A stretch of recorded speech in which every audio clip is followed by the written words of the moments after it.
చాలామంది కూడా ఇలాగా ఈ బెట్టింగ్ యాప్స్ ద్వారా ఆత్మహత్య చేసుకున్న వారిని చాలామంది అప్పుల పాలైపోతున్నారు. వాళ్ళు ఇందులో నుంచి బయటపడాలంటే ఎలాగా?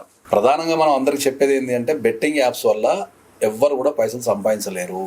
ఓకే, అది ఫస్ట్ అర్థం చేసుకోవాల్సింది. ఓకే, జూదం వల్ల ఎవ్వరు కూడా పైసలు సంపాదించలేరు. ఓకే. సో ఇప్పుడు మీరు చెప్పిన దాని ప్రకారమే మీకున్న లెక్కల ప్రకారం కావచ్చు, లేకపోతే పేపర్లు వచ్చేది కావచ్చు, బెట్టింగ్ యాప్స్ వల్ల ఒక 1000 మంది చనిపోయారు ఆత్మహత్య చేసుకుని అనేది మనకు జనరల్గా తెలిసిన విషయం. కానీ నాకు తెలిసి అంతకంటే ఎక్కువ ఉంటుంది ఇంకా.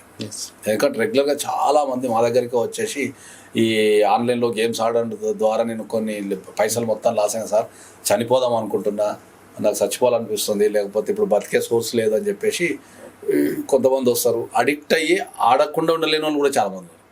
సో ఫస్ట్ స్వీయ నియంత్రణ ఉండాలా.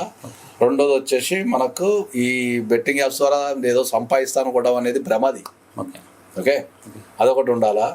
మూడోది అప్పులు చేసో కష్టపడి సంపాదించాలి తప్ప అప్పులు చేసి ఈజీ మనీ సంపాదిస్తానే గుణం ఉన్న వాళ్ళకి ఎక్కువ అట్రాక్ట్ అవుతుంది. కాబట్టి ఇవన్నీ నేను చేయొద్దని చాలా స్పష్టంగా చెప్తున్నాను. ఓకే.